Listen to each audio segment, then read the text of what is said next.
Good afternoon, sir. My name is Shinfel Valdez from BIS-IT 3G.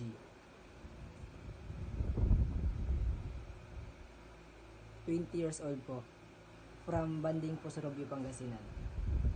Mission: University of Eastern Pangasinan is dedicated to producing highly competent and morally responsible Ubinians through an innovation industry focused education. Sir, yun lang po yung kabisado ko sa mission po. Vision: a leading local university known to develop excellent and virtuous professionals who are catalysts of progress for both the local and global communities.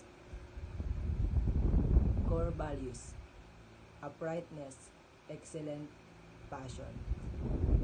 Sir, ang mga natutunan ko po sa Net 101 is yung pagkikrimping po.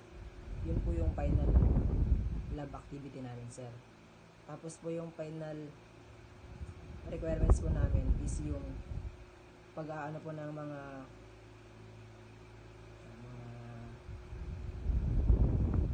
PC, sir, tas pagpapalit ng IP address.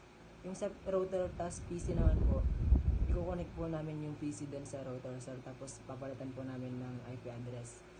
Tapos po, magto-troubleshoot po kami, sir.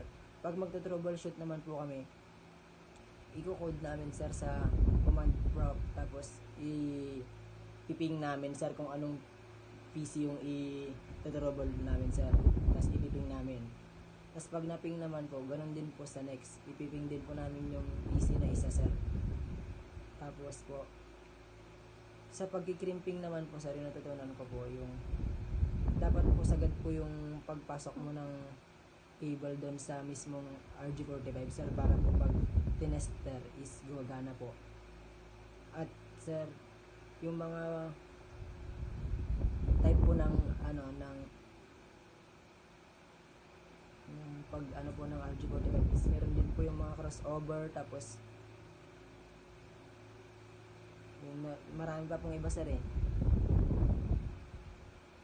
At yun lang, sir, yung natandaan ko sa topic namin, sir, kasi medyo matagal-tagal na din. Mahabang bakasyon din, sir, eh. Thank you po.